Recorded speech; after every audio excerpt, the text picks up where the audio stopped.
BTV ख़ास मुलाकात में हम सभी श्रोताओं का स्वागत करते हैं। आज हमारे ख़ास मेहमान हैं मध्य प्रदेश राज्य खनिज निगम के अध्यक्ष प्रदीप जायसवाल जी। प्रदीप जी, हम कार्यक्रम में आपका बहुत स्वागत करते हैं। जी, थैंक यू। और अब हम शुरू करते हैं आपके राजनीतिक जीवन की। तो आपका जन्म कहाँ पर हुआ और आपने इंजीनियरिंग की पढ़ाई की, जैसा हम जानते हैं, तो आप किसी और क्षेत्र में भी जा सकते थे, लेकिन राजनीति का क्षेत्र चुनना, ये विचार कैसे आया? देखिए, मेरा जन्म तो इलाहाबाद में हुआ है और जन्म स्थान चूँकि मेरी जो पूर्वज मेरे सभी इलाहाबाद से ही हैं और उसके बाद मेरे पूर्वज जब वाराणसी आए यहाँ पर, तो आगे की जो शिक्षा वगैरह सब वहीं वाराणसी में हुई मेरी। और उसके बाद मैंने बीएससी एग्रीकल्चर में जबलपुर में भी रहा मैं। और लेकिन बाद में शायद ऐसा कुछ आगे ऐसा लिखा रहा होगा कि शायद मुझे राजनीति में आना है, तो मुझे वहाँ चूँकि जमा नहीं एग्रीकल्चर की पढ़ाई, तो उसको छोड़ के फिर मैंने इसको इंजीनियरिंग उसमें आया। फिर मैं उसके बाद मैंने पीडब्ल्यूडी, आरईएस, जितने भी डिपार्टमेंट होते हैं सभी डिपार्टमेंट की मैंने ठेकेदारी भी किया, गवर्नमेंट कॉन्ट्रैक्टरशिप, और बड़े कॉन्ट्रैक्टर में भी था मैं। और उसके बाद मेरे पिताजी का देहांत हुआ, क्योंकि वो भी व्यापार के क्षेत्र में थे मेरे पिताजी, स्वर्गीय अमृतलाल जी जायसवाल। लेकिन उनको कुछ राजनीतिक कारणों से कुछ परेशानियां बहुत ज़्यादा हुई, जो अक्सर कई बार देखने को आता है, और उसके चलते वो भी राजनीति में आए थे। और उन्होंने 2 चुनाव लड़ा और दोनों चुनाव में उनके साथ बहुत बड़ा छल कपट किया गया राजनीतिक पार्टियों के द्वारा, नेताओं के द्वारा, जिसके चलते वो दोनों चुनाव मात्र पहला चुनाव 1100 से हारे, दूसरा चुनाव मात्र 400 वोट से हारे। तो मुझे लगा कि मेरे पिताजी के साथ बहुत छल कपट हुआ है, ये सारी चीज़ों को लेकर मैं जनता के बीच में जाना चाहिए। मेरे पिताजी वैसे ही बहुत लोकप्रिय थे यहाँ पर, लाला जी के नाम पर लोग आज भी उनका बहुत सम्मान करते हैं, उनको याद करते हैं आज। तो उनकी लड़ाई को मैंने आगे बढ़ाया कि और जनता के बीच में जाके मैंने लोगों को बताया कि उनके साथ कैसा छल कपट किया गया, जबकि उनके बारे में मर्डर का भी इल्ज़ाम लग गया था सिर्फ एंड चुनाव के समय।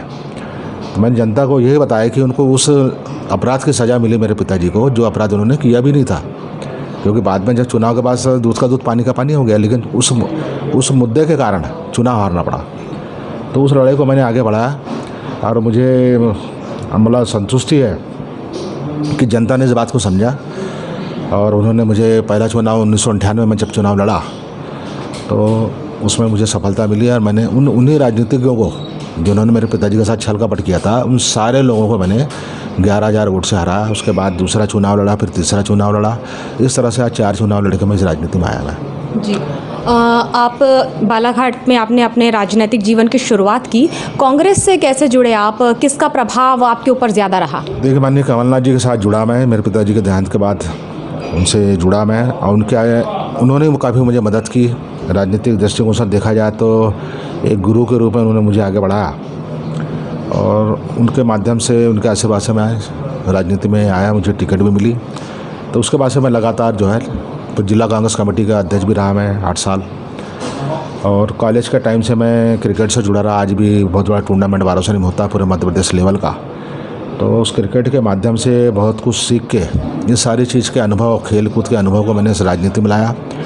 तो मेरी राजनीति का जो आधार है वो यही खेल कूद है, खिलाड़ी भावना है, धर्म है, सारी चीज़ों का निचोड़ मेरे राजनीतिक जीवन में रहा है। और मैं समझता हूँ कि यही कारण है कि लगातार मैं तीन चुनाव लगातार जीता। उसके बाद एक चुनाव मुझे हारना पड़ा किसी परिस्थिति में, लेकिन फिर मैंने वापसी किया, और चुनाव हारने के बाद फिर से मैंने संघर्ष किया 5 साल लगातार, और उसको फिर जनता का आशीर्वाद मिला, फिर मैं वापस आया मैंने। और उल्लेखनीय बात ये रही कि कांग्रेस पार्टी ने मुझे टिकट नहीं दिया, एंड टाइम में टिकट कट गई मेरी, मात्र 12 दिन बचा था, एक नया चुनाव चुना था ट्रैक्टर। उसके बावजूद जनता का आशीर्वाद मिला, निर्दलीय प्रत्याशी के रूप में मैं चुनाव जीता। और चूँकि सरकार अल्पमत में थी कांग्रेस की, मेरा समर्थन था, तो कांग्रेस के समर्थन मैंने दिया, और उस समर्थन के चलते कमलनाथ जी का सहयोग मिला, मुझे खनिज मंत्री के रूप में काम करने का अवसर मिला। 1.5 साल में मंत्री के रूप में मैंने काम किया। उसके बाद फिर उतार चढ़ाव आया कि सरकार चली गई, मंत्री पद भी चला गया, लेकिन चूँकि मैं निर्दलीय प्रत्याशी था, अब मुझे ऐसा लगा कि अब मुझे जनता की भलाई के लिए सोचना पड़ेगा, और निर्दलीय प्रत्याशी बिना सरकार के समर्थन के कुछ काम नहीं कर सकता, उसकी कोई ताकत ही नहीं होती। जिसके चलते मैंने क्षेत्र के हित में, क्षेत्र के विकास के लिए मैंने जो नई सरकार बनी भारतीय जनता पार्टी की, उस सरकार को मैंने समर्थन दिया। और उस समर्थन के चलते जो मुझे भी उनका सहयोग मिला और मुझे खनिज विकास निगम का अध्यक्ष बनाया गया, कैबिनेट मंत्री का दर्जा मिला है, जिसके चलते मेरा जो स्वप्न है कि जो अधूरे जितने काम है मंत्री के रूप में काम कर सकता हूँ जो काम, क्योंकि विधायक तो कोई भी बन सकता है पहली बार में, लेकिन मंत्री बनने के लिए कम से कम 3 या 4 बार चुनाव जीतना पड़ता है। तो मुझे ऐसा लगा कि क्षेत्र का मंत्री के रूप में जो लाभ मिल सकता है उसके लिए समर्थन देना आवश्यक लगा, तो मैंने समर्थन दिया और उसके चलते आज फिर से मेरा विकास का जो कार्यक्रम थे जितने बड़े, अभी 3.5 साल बचा है, तो मेरा जो स्वप्न है कि जितना आज़ादी के बाद से पहली बार तो मैं मंत्री बना हूँ, तो जब आज़ादी के बाद पहली बार मंत्री बन तो लोगों को लगना चाहिए कि मंत्री बना तो यहाँ कुछ काम हुआ हमारा, वो मेरा स्वप्न है, उसको पूरा करने के लिए मैंने सब किया। तो आज मुझे ऐसा लग रहा है कि सारे अधूरे काम पूरे होंगे और इस समय लगातार मैं काम कर रहा हूँ। जी, खनिज विकास निगम के आप अध्यक्ष हैं, तो जो गुजरा आपका 1.5 साल का अनुभव रहा खनिज मंत्री होने का, उस अनुभव से कैसे आप दिशा देंगे आगे कार्यों को, ख़ासतौर पर जो खनिज संपदा से, खनिज संसाधन से भरपूर है हमारा ज़िला, इसके लिए क्या नीति होगी आगे? देखिए, बहुत ही महत्वपूर्ण विषय था ये, और आपने जैसा देखा कि क्षेत्र का विकास मुझे सुनिश्चित करना था, वही मेरी बहुत बड़ी चुनौती थी जिससे डिपार्टमेंट को संभालना। खनिज विभाग को मैंने एक नई दिशा दिया, एक नई पहचान दिया मैंने, और मैंने 2 पॉलिसी बनाए, एक रेत की पॉलिसी अलग बनाया, सैंड पॉलिसी, और बाकी जो मिनरल होते हैं जितने खनिज, उसकी पॉलिसी मैंने अलग बनाया। लेकिन रेत सैंड पॉलिसी तो आ गई, जिसके चलते हमारा राज्य से पहले जहाँ 250 करोड़ मिलता था, आज मध्य प्रदेश सरकार को 1400 करोड़ रुपये रेत से मिल रहा है। मैंने 5 से 6 गुना मैंने राजस्व बढ़ाया, और चोरी करने के सारे रास्ते बंद हो गए। अब जो भी सरकार का राजस्व सुरक्षित है बिल्कुल, जो भी नुकसान फ़ायदा होगा वो ठेकेदार का हो सकता है अगर वो चोरी ना रोके, लेकिन सरकार का राजस्व सुरक्षित है कि हर ठेकेदार जिलावार हर साल इतना पैसा देगा। अगर हम बालाघाट की बात करें, जहाँ 4 करोड़ मिलता था पहले, आज 40 करोड़ मिल रहा है बालाघाट जिले में। सरकार का कहीं से कोई नुकसान नहीं है, ठेकेदार जाने, ठेकेदार अपना घाट संभाले। जितने हमने सारे जितने घाट थे पहले सबको स्वीकृत किए, सबको हमने घाट स्वीकृत किया, और जिसके चलते चोरी के रास्ते बंद हो गए। उसी तरह से इससे जो भी लोगों को ट्रैक्टर है, गांव वालों को रोज़गार मिला, अलग मैटर हो गया। दूसरा जो महत्वपूर्ण है माइनिंग, हमारे बालाघाट में भी इतने अच्छे मैंगनीज है, डोलोमाइट है, तांबा पाया जाता है, सब पाया जाता है, लेकिन स्थानीय लोगों को रोज़गार उतना नहीं मिल पाता। उसी तरह से मध्य प्रदेश में भी हर ज़िले में कुछ ना कुछ पाया जाता है, लेकिन उसका दोहन सही नहीं हो पा रहा है। चोरी हो रही है, उसका राजस्व सरकार को नहीं मिल पाता, चोरों को लाभ मिलता, पब्लिक को लाभ नहीं मिलता। तो हमने माइनिंग पॉलिसी ऐसी बनाई कि जो भी व्यक्ति माइनिंग में इन्वेस्ट करना चाहता है 10 करोड़ से लेकर ऊपर, उसको हम उस माइनिंग का पट्टा सीधे सीधे देंगे। होता क्या है कि लोग पैसा तो लगाना चाहते हैं, लेकिन सरकार की नीति ऐसी होती है कि वो खिड़की में भटकता रहता, कलेक्टर के पास, पटवारी के पास, इधर उधर परेशान हो जाता हो, उसमें सही लोगों को लाभ नहीं मिल पाता। तो हमने ऐसी पॉलिसी बनाई कि जो भी व्यक्ति 10 करोड़ या ऊपर इन्वेस्ट करेगा, उसको हम उस खनिज का पट्टा सीधे सीधे पट्टा दे देंगे उसको। जब पट्टा मिलेगा तो यहाँ पर वो कुछ ना कुछ वो लगाएगा, उद्योग लगाएगा, कारखाने लगाएगा, तो उसका लाभ जहाँ तो राजस्व मिलेगा, वहीं स्थानीय जिले के लोगों को उसका रोज़गार भी मिलेगा। तो राजस्व मिलेगा, रोज़गार भी मिलेगा हर जिले में। तो हर जिले में रायपुर, नागपुर से बड़े बड़े जितने भी उद्योगपति हैं, वो लोग इस पॉलिसी से खुश होकर मध्य प्रदेश आ रहे हैं। तो ये पॉलिसी भी जैसे ही हम लोग विधानसभा में हमने लाया था, तो आपने देखा कि सरकार गिर गई। लेकिन मुझे पूरी उम्मीद है कि शिवराज जी चौहान जी की सरकार है, वो जैसे सैंड पॉलिसी को उन्होंने एक्सेप्ट किया है, उसी तरह से नई सरकार भी इस माइनिंग पॉलिसी को भी एक्सेप्ट करेगी, और उसके आधार पर पूरे मध्य प्रदेश में जैसे सैंड में 5 गुना बढ़ा है, उसी तरह से माइनिंग में भी आज माइनिंग में 3,500 करोड़ मिलता है। आप अंदाज लगा सकते हैं कि हो सकता है अगली बार इसको 8,000 10,000 करोड़ रुपये सरकार को मिलेगा, वहीं हर जिले में लोगों को रोज़गार भी मिलेगा। ये पॉलिसी मैंने बनाया, तो मुझे अब खुशी है कि जो अधूरी पॉलिसी है उसको पूरा करने का अवसर भी मुझे मिलेगा। जी, जैसा आपने कहा कि सैंड पॉलिसी जो है वो सरकार ने स्वीकृत की, इसी तरह माइनिंग पॉलिसी भी स्वीकृत करे और रोज़गार मिले युवाओं को। साथ ही हम आपसे यहाँ पे ये भी जानना चाहेंगे कि बालाघाट ज़िला बहुत वन संपदा से परिपूर्ण है, खनिज संपदा यहाँ पर इतनी है, यहाँ पर कुल 128 किस्म के बांस पाए जाते हैं। तो इस क्षेत्र में भी क्या कुछ प्रयास किए जाएंगे कि बांस आधारित उद्योग यहाँ पर लग पाएँ? देखिए, मैं अगर लगातार इसमें रहता हूँ सरकार के साथ, तो मेरा ध्यान इसमें भी है कि फॉरेस्ट में भी बहुत कुछ संभावना है, इसमें भी मेरा ध्यान है। मेरा विभाग तो खनिज है, लेकिन फॉरेस्ट चूँकि बालाघाट ज़िले से जुड़ा है, तो इसमें भी मेरा पूरा प्रयास रहेगा कि अगर लंबा अवसर मिलता है तो टाइम मिलता है, तो जैसे अभी देखोगे आपने कि एस्ट्रोटर्फ का हमने लगाया, हमने इतना बड़ा मुन्ना स्टेडियम में ग्रास बिछाने का काम किए। हमारा प्रयास था कि जो जितने रेलवे के वो हैं वहाँ पर ओवर ब्रिज वगैरह बनाने, उसके लिए भी हम प्रयास कर रहे हैं। नेशनल हाईवे से बालाघाट जोड़ने का प्रयास हो रहा है। उसी तरह से जो उत्कृष्ट का मैदान है लावारिस पड़ा हुआ है, वहाँ भी हम स्टेडियम बनाने के लिए प्रयास कर रहे थे। कुछ ऐसा लगा कि कुछ नया हो रहा है। पिछले बार कितने लोग मंत्री रहे, सरकार रही, तो फॉरेस्ट में भी एक ऐसा अछूता क्षेत्र है कि मुझे आश्चर्य होता है कि अभी तक किसी का ध्यान क्यों नहीं गया इसमें। तो मेरा प्रयास ज़रूर रहेगा कि फॉरेस्ट में भी हम जो कुछ कर सकते हैं बांस से आधारित उद्योग, ताकि हमारे जितने स्थानीय लोगों को, चाहे बसोड़ लोग हों, उनको लाभ मिले, इस बात का भी प्रयास मैं करूँगा। जी, बालाघाट ज़िला कई मायनों पर पहचाना जाता है, चाहे बांस की बात कह लें या खनिज संसाधनों की बात कह लें। इन्हीं में से एक उद्योग था कबीलू उद्योग, जो आज मृत प्राय हो चुका है लगभग। तो ज़मीन जो मिट्टी है वो उपलब्ध कैसे हो मज़दूरों को या मिल मालिकों को, और ये उद्योग वापस इनमें कुछ जान आ सके, इसके लिए क्या नवाचार किया जाएगा? इसके लिए मैंने खनिज विभाग में जितना संभव हुआ, एक तो हमने मिट्टी की रॉयल्टी आधी कर दी, जहाँ 100 रुपये थे हमने 50 रुपये कर दिया। और जितने हमारे जो स्थानीय कबीलू बनते हैं, जो गांव के लोग बनाते हैं, जिसको घरेलू बोलते हैं उसको, उसमें जो मिट्टी की रॉयल्टी हमने फ्री रखा, उसको फ्री कर दिया पूरा, कि जो भी चाहे वो बना सकता है उसमें। कुछ और भी कारण है कि शायद कुछ ऐसा कंपटीशन के चलते हमारा उद्योग जो चौपट हो रहा है, तो इसके लिए जितने भी हमारे टाइल्स वाले हैं या कबीलू उद्योग वाले हैं, इनके साथ चर्चा करके प्रयास करना पड़ेगा कि बाहर उनका जो पहले एक्सपोर्ट होता था वो शायद उसमें कमी आ गई है, या कुछ कीमत को लेकर शायद बाहर वो कंपटीशन नहीं कर पा रहे, जिसके चलते जितने कबीलू उद्योग था पहले उसमें काफ़ी गिरावट आई है। तो इस दिशा में काफ़ी कुछ चर्चा करने का, मतलब गंभीरता से प्रयास करना पड़ेगा इसमें। जी, ये तो रही बालाघाट क्षेत्र की बात। आप पर पूरे मध्य प्रदेश की जिम्मेदारी है। तो मध्य प्रदेश में भी बहुत बेशकीमती हीरे पाए जाते हैं पन्ना क्षेत्र में।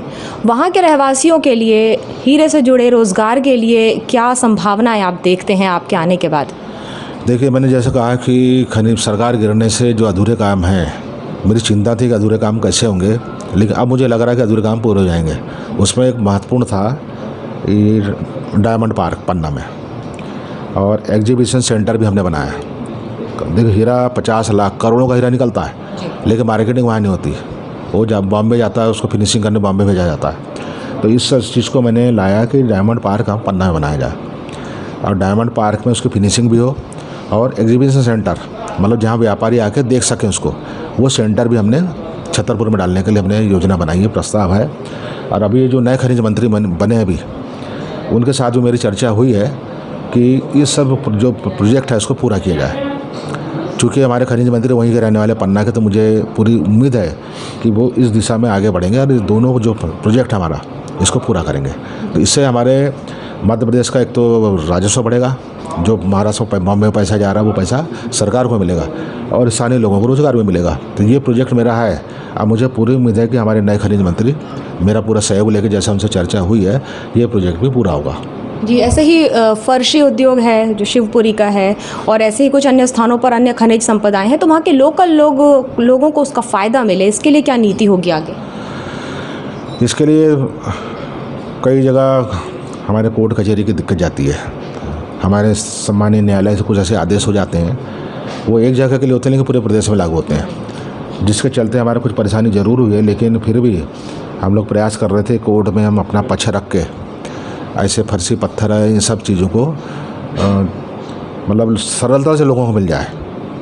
सरलता से लोगों को मिलेगा तो लोगों को 2 पैसा मिलेगा भी उसमें, और उसका उपयोग भी ज़्यादा से ज़्यादा होगा। और मेरे रहते एक जो महत्वपूर्ण बात थी, एक बंदर हीरा खदान जो बिरला ग्रुप ने लिया है, जिससे मतलब 500 करोड़ रुपए का जो प्रति वर्ष सरकार को प्राप्त हो सकता है, वो प्रोजेक्ट भी मैंने स्वीकृत कराया है। उसके टेंडर भी स्वीकृत हो गया है, और 2 साल लगेगा उस प्रोजेक्ट को। तो 2 साल के बाद जो है बहुत बड़ी राशि मध्य प्रदेश सरकार को उससे प्राप्त होगी, और उससे लोगों को रोज़गार भी मिलेगा। ये भी एक महत्वपूर्ण काम था मेरे 1.5 साल के कार्यकाल में। तो ये छोटे छोटे जो बातें आपने कही, फर्शी पत्थर का है, कबीलू उद्योग है, जो स्थानीय लोगों को उससे फ़ायदा मिलता है। इसको हम प्रयास कर रहे हैं कि पर्यावरण है या अन्य हमारे जो न्यायालय एनजीटी है, इसके माध्यम से उसका पालन करते हुए इनको जीवंत रखा जाए, इस बात का प्रयास करना पड़ेगा। सरकार को इसमें ध्यान देने की आवश्यकता है। जी, यहाँ पर हम आपसे ये भी जानना चाहेंगे प्रदीप जी कि जिस तरह युवाओं को आपने रोज़गार देने की बात कही और आप जैसे लीज़ प्रदान कर रहे हैं, तो जो युवा हैं वो इस ओर कैसे जागरूक हों, उनमें ये क्षमता का विकास कैसे करें कि इस ओर भी बहुत रोज़गार है, उन्हें माइनिंग सेक्टर से कैसे आप जोड़ पाएंगे? एक सेक्टर जोड़ने के लिए तो पहले व्यवस्था करना पड़ेगा। हम किसी को खाना खाने बुलाते हैं तो पहले तो व्यवस्था करना पड़ता है। हमारा ये प्रयास है कि माइनिंग पॉलिसी या बंदर हीरा खदान है या डायमंड पार्क है, ये सारी चीज़ें हम व्यवस्था बना रहे हैं। जब व्यवस्थित हो जाएगी, प्रोजेक्ट बन जाएगा, लोगों को अपने आप रोज़गार मिलेगा। इससे हमने पर्यटन को भी जोड़ा है। पर्यटन और माइनिंग विभाग मिल के काम कर रहे हैं, तो पर्यटन भी इसका पर्यटन के माध्यम से इसको लोगों को लाभ मिलेगा, रोज़गार। और जो नीति हमने बनाई है कि जिससे बड़े उद्योगपति बॉम्बे के हो, रायपुर के हो, नागपुर के हो, वो अपने आप यहाँ पर आके इन्वेस्ट करें, तो इससे बहुत बड़ी मात्रा में युवाओं को रोज़गार निश्चित रूप से मिलेगा। सैंड पॉलिसी में आपने देखा कि इतने सारे घाट हमने स्वीकृत कर दिए। पहले ज़िले में 8 हुआ करते थे, 8 खदानें, हमने 70 खदानें स्वीकृत कर दी। चाहे जहाँ से भी रेत उठाए उसका पैसा सरकार को मिलना सुनिश्चित है। जब 70 घाट चलेंगे तो 70 घाट में लोगों को रोज़गार भी मिलेगा। कोई कंप्यूटर का काम कर रहा है, कोई युवा साथी हमारा, कोई सुपरविजन में कोई युवा साथी लगा है, कोई युवा साथी ट्रैक्टर लगा के काम कर रहा है, कोई डंपर चला रहा है, कोई जेसीबी काम कर रहा है। इस तरह से बहुत ज़्यादा रोज़गार इसके माध्यम से मिलेगा। उसी तरह से माइनिंग में भी मिलेगा। तो बड़ी संभावना है, लेकिन थोड़ा समय और लगेगा बस। एक चीज़ और हम आपसे जानना चाहेंगे कि सैंड पॉलिसी आपकी स्वीकृत हो गई, लेकिन अभी भी अवैध रेत उत्खनन नहीं रुक रहा है, नदियों को छलनी किया जा रहा है। तो आपको कहीं ऐसा नहीं लगता कि जो खनिज विभाग है ये कम मॉनिटरिंग कर पा रहा है, क्योंकि वहीं नाकों से गुजर कर ट्रैक्टर ट्रॉलीज जाती हैं और दाम अचानक बढ़ा दिए जाते हैं। जैसे ही हमें पता चलता है कि अब ये नई पॉलिसी आ रही है, 1 महीने में लगभग 2 गुने दाम हो जाते हैं। तो आपको नहीं लगता कि मॉनिटरिंग की कहीं ना कहीं कमी है खनिज विभाग की? देखिए, रेत में सिर्फ नेतागिरी चल रही है। नेतागिरी करने का सबसे सस्ता साधन है रेत। अवैध वाली बात, जैसा मैंने कहा कि चोरी करने के सारे रास्ते बंद हो गए हैं। अब यदि बालाघाट में उसको स्वीकृति मिली है कि कोई जो ठेकेदार रामलाल ने जिसने लिया है, वो अगर 15 लाख क्यूबिक मीटर इतनी रेत उठा सकता साल भर में, तो रेत की मात्रा भी फिक्स है। रॉयल्टी 125 रुपये है, तो उसने जो बढ़ा के रेट डाला होगा उसको जोड़ के 234 रुपये क्यूबिक मीटर। क्या अधकचरी जानकारी, आधी अधूरी जानकारी लेके नेता लोग नेतागिरी करते हैं। सबका अपना अपना स्वार्थ भी रहता है, नेतागिरी भी करना है, जबकि ऐसा कुछ भी नहीं, अवैध कुछ भी नहीं। 70 खदानें पूरी वैध हैं। अब रेत के काम में ट्रैक्टर तो चले गई, डंपर चले गई, जेसीबी चले गई, उसकी फ़ोटो ले लेते हैं, बोलते हैं अवैध चल रहा है। मेरा मानना है कि 15 लाख क्यूबिक मीटर रेत निकालना भी ठेकेदार के लिए बहुत बड़ी चुनौती है। आपने देखा होगा होशंगाबाद, मंडला सहित 5 जिले में ठेकेदार उतनी मात्रा को देख के उसने अपना 25 करोड़ रुपये फॉरफिट करा दिया। उसको लगा घाटा होगा, छोड़ दिया उसने। ऐसे ही 5 गुना राजस्व बढ़ना, ठेकेदारों ने अच्छा रेट डालेंगे तब तो 5 गुना बढ़ा है। तो मैं बार बार यही कहता हूँ, जो लोग बोलते हैं कि अवैध उत्खनन हो रहा है, सरकार के राजस्व का नुकसान हो रहा है, सरकार के राजस्व का 2 रुपये भी नुकसान संभव ही नहीं सकता। अगर बालाघाट का ठेका 40 करोड़ में गया, 4 करोड़ की बजाय, तो 40 करोड़ सरकार को मिलना ही मिलना है। अवैध वाली बात वो लोग करते हैं जो पहले क्या होता था, 4 घाट हुआ करते थे, 40 घाट में चोरियाँ होती थी। चलो 40 घाट अवैध थे, लेकिन आज 40 को भी हमने वैध कर दिया है। रेत कहीं से भी उठे, अब उसका पैसा सरकार को मिलेगा ही। लेकिन हो ये रहा है कि अब चूँकि पूरे घाट सरकारी स्वीकृत हो गए, हमने उसको घोषित कर दिया कि घाट है, रेत घाट, तो अब चोरियाँ नहीं हो पा रही है। अब जब चोरियाँ नहीं हो पा रही है तो वो चोर लोग भी इकट्ठा हो रहे हैं बार बार, अरे अवैध हो चल रहा है, ऐसा चल रहा है। तो ये जो बोलते हैं ना रेत माफिया किसको बोला जा रहा है? ठेकेदार को बोला जा रहा है, जिसने 40 करोड़ रुपये लगाया है। बताइए आप, वो रेत माफिया नहीं है, वो सरकार की एजेंसी है वो। और सरकार, हमने तय कर दिया है कि सरकारी एजेंसी के रूप में जो पैसा खर्च करके सरकार को पैसा दे रहा है, 2 पैसा अपने कमाने की इच्छा रखता है, वो सरकारी एजेंसी के रूप में काम करेगा। जिला प्रशासन उसका पूरा सहयोग करेगा चोरी रोकने में, चाहे कलेक्टर हो चाहे एसपी हो। रेत माफिया वो नहीं है। रेत माफिया वो लोग हैं जो, चूँकि अब पूरे घाट सरकारी हो गए, उनको चोरी करने मिल नहीं रहा है, तो वो लोग रेत माफिया वो लोग हैं जिनको चोरी करने नहीं मिल रहा है, और वो लोग सरकार को बदनाम करते हैं, ठेकेदार को बदनाम करते हैं। मैं बार बार यही कहता हूँ कि सरकार का राजस्व को नुकसान तो हो ही नहीं सकता। और पर्यावरण की जहाँ तक बात करते हैं, बालाघाट ज़िले में साल भर में 15 लाख क्यूबिक मीटर रेत उठाने का परमिशन किसने दिया है? एनजीटी ने दिया है, पर्यावरण विभाग ने दिया है। तो यहाँ के किसी नेता को चिंता करने की आवश्यकता नहीं कि पर्यावरण ख़राब हो रहा है, तो नदी ऐसी हो रही है, नदी वैसी हो रही है। तो पर्यावरण विभाग क्या कर रहा है फिर? एनजीटी ने जब आपको परमिशन दिया, उस ठेकेदार को सरकार ने परमिशन दी है, तो आप उंगली उठाने वाले कौन होते हो? यहाँ तो हर छोटा मोटा नेता कुछ खड़ा हो जाता है, नदियाँ ऐसी छलनी हो रही है, तो फलाना हो रहा, ढिकाना हो रहा। तो पर्यावरण विभाग क्या कर रहा है फिर? उसको बाकायदा पर्यावरण विभाग की अनुमति पूरी, इसलिए किसी को चिंता करने की आवश्यकता नहीं है। पर्यावरण से भी सुरक्षित है, पूरी अनुमतियां हैं, सरकार का राजस्व मिल रहा है और सरकार का राजस्व विकास मध्य प्रदेश का होता है। तो इसमें रेत की चोरी वाली तो मैटर हो ही नहीं सकता।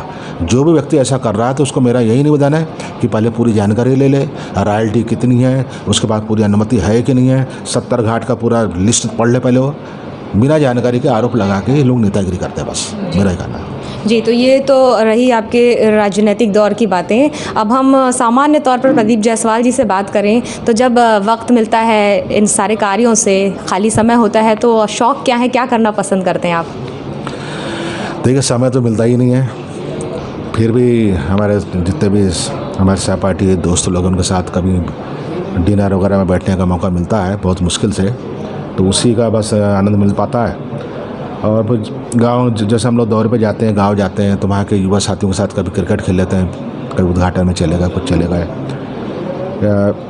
हमारा गांव में जाते हैं, हमारे बहुत सारी महिला मंडल है, उनके साथ मिलके उनको हम बहुत सा प्रोत्साहित करते हैं। उनको हम अपने जीवन के प्रति उत्साह भरते हैं हम लोग कि जीवन क्या है, जीवन क्यों जीना चाहिए उनको, और जैसा उनका मनोरंजन के हिसाब से बोलें, उनका टाइम कटे, उनका हर तरह की मदद महिलाओं करते हैं, गाँव के युवाओं को करते हैं, ताकि उनका ध्यान जो है सकारात्मक दिशा में लगा रहे। खाली दिमाग शैतान का होता है। हम हर युवा को ये कहना चाहते हैं कि बड़े काम के इंतजार में समय खराब मत करो, छोटा मोटा काम से चालू करो, खाली मत बैठो, हाथ पैर में जंग नहीं लगना चाहिए। बड़ा काम तो जब होगा तब होगा, लेकिन छोटे मोटे काम तो करते रहें। तो इस तरह से मैं लोगों को जोड़ने का काम करता हूँ, बस यही मेरा साधन है बस। जी, और क्रिकेट से भी आपका गहरा नाता रहा है, तो इस लगाव के पीछे क्या कारण रहता है, ये बताइए। कुछ नहीं, देखो ये तो सौभाग्यशाली है कि हम खिलाड़ी हैं। तो खिलाड़ी के मन में जो खिलाड़ी भावना रहती है और हर उतार चढ़ाव को झेलने की क्षमता रहती है और अच्छे काम करने की प्रेरणा खिलाड़ी में अपने आप आती है। ये चीज़ मेरे है, तो ये मेरा सौभाग्य है। और जैसा क्रिकेट के खेल में उतार चढ़ाव होता है, वो सारे अनुभव मेरे राजनीति में, तो राजनीति के इतने उतार चढ़ाव को मैंने इसे कितने कम उम्र में झेल के 4 बार विधायक बन गया, अब बड़े बड़े उतार चढ़ाव झेल लिया, तो ये क्रिकेट के कारण ही संभव हुआ है। उससे बहुत कुछ अनुभव जो क्रिकेट आया मेरे पास। और आज भी मैं अपने हर गांव में युवा साथियों को क्रिकेट का सामान दिलाता हूं, ताकि वो भी खेल के माध्यम से अपने जो दिमाग है उसको सकारात्मक बना के रख सकें वो। और कहीं ना कहीं जब खिलाड़ी बनता है तो खिलाड़ी का जो स्पोर्ट्समैन होती है वो चीज़ हमेशा उसके काम आती है। तो मैं हर व्यक्ति को ये चाहता हूँ, ताकि जब हर व्यक्ति सकारात्मक सोच के साथ रहेगा तो क्षेत्र भी वैसे चलेगा। हमारे वाराणसी क्षेत्र में पहले जो था खैलानी क्षेत्र, लड़ाई झगड़ा मारपीट गुंडागर्दी, मेरे आने के बाद जो सकारात्मक भावना सब में आई है कि आज सारे जगह वाराणसी खैलानी अपराध की संख्या बहुत कम हुई पहले से। लोग मिलजुल कर रहते हैं, बड़ी अच्छी भावना से रहते हैं। ये मेरी बहुत बड़ी सफलता है, ये संभव हुआ क्रिकेट के कारण। आपकी खेल भावना से आपके राजनीतिक जीवन पर बहुत प्रभाव पड़ा और आपकी जो दिशा है उसका इस क्षेत्र पर बहुत प्रभाव पड़ेगा। बालाघाट ज़िले में मंत्रियों की सौगात पहले भी मिलती आई है, अब आपके रूप में एक बार फिर मौका मिला है, तो आप वाराणसी क्षेत्र को और बालाघाट क्षेत्र को किस आयाम पर पहुँचाना चाहते हैं? कुछ सालों बाद कहाँ देखना चाहते हैं अपने क्षेत्र को? देखिए, मेरा ये हमेशा प्रयास रहा है कि मध्य प्रदेश के मंत्रिमंडल में एक तो मेरे वाराणसी खैलानी क्षेत्र का नाम रहना चाहिए, मेरे वाराणसी खैलानी क्षेत्र मंत्रिमंडल में हमेशा रहे, और उससे अपने क्षेत्र नहीं पूरे ज़िले में भी बालाघाट पिछड़ा ज़िला कहलाता है, क्योंकि एकदम बॉर्डर पे आता है, महाराष्ट्र बॉर्डर पे। लेकिन मेरा यही प्रयास रहा है कि जिस तरह से भोपाल, इंदौर जो बड़ी सिटियाँ हैं जहाँ जो काम होते हैं युवाओं के लिए, महिलाओं के लिए, तो कुछ न कुछ ऐसा बालाघाट ज़िले में होना चाहिए। ये तभी संभव जब हम प्रदेश स्तर पे अपना वजन बना कर रखेंगे। और इसी प्रयास के चलते मैंने अभी सरकार को समर्थन दिया कि वो जगह बनी रहे। जब हम वहाँ पर रहेंगे तो नई सोच आएगी, नई दिशा मिलेगी, सरकार का बजट मिलेगा, सरकार का सहयोग मिलेगा।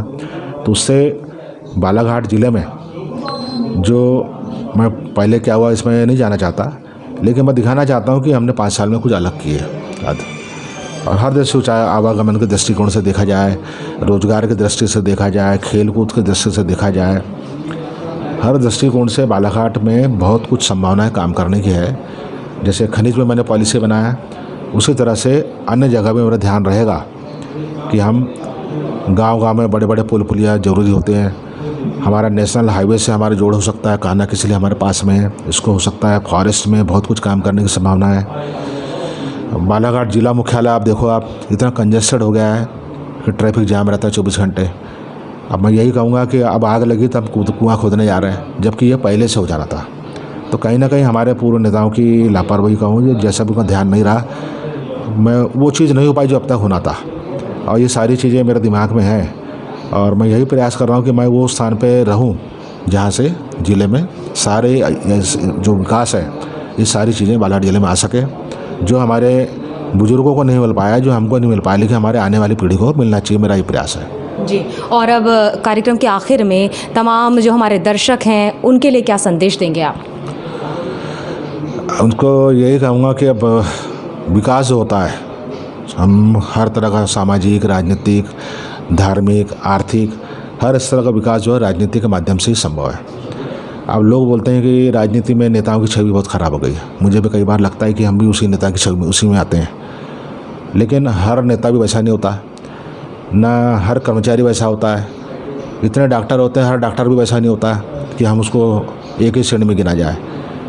लेकिन थोड़ा एक विश्वास होना चाहिए अपने नेताओं के प्रति। जनप्रतिनिधि हमारा है तो उसके प्रति भी विश्वास होना चाहिए और राजनीति में अच्छे लोगों को आने की आवश्यकता है। अक्सर लोग बोलते हैं कीचड़ है, दलदल है, हमको राजनीति में नहीं जाना चाहिए, जबकि राजनीतिक वो महत्वपूर्ण स्थान है जहाँ चौतरफा विकास होता है समाज का। और उस जो मुख्य स्थान है, अगर वहाँ पर अच्छे लोग नहीं आएंगे तो चौतरफा विकास की जगह चौतरफा विनाश भी होता है। तो ऐसी जगह पे हमको राजनीति में अच्छे लोगों को आना चाहिए। अगर अच्छे लोग आएंगे तो अच्छा काम होगा समाज में, वो जो समाज की अपेक्षाएं हैं वो अपेक्षाएं भी पूरी होगी। तो राजनीति में अच्छे लोग आना चाहिए और अच्छे लोगों को सम्मान भी मिलना चाहिए। तो राजनीति में अच्छे लोगों को आना चाहिए और उन्हें सम्मान भी मिलना चाहिए। और जिस तरह से जनता ने अपना विश्वास प्रदीप जायसवाल जी पे जताया है, उन्हें जिताया है, हम उम्मीद करते हैं कि प्रदीप जायसवाल जी के ज़रिए हमारे क्षेत्र का, वारासिवनी विधानसभा क्षेत्र का, बालाघाट ज़िले का, संपूर्ण मध्य प्रदेश का कहीं ना कहीं विकास होगा। हम आपको बहुत सारी शुभकामनाएँ देते हैं प्रदीप जायसवाल जी, और आपने हमसे बातचीत की, अपना समय हमें दिया, आपका बहुत शुक्रिया।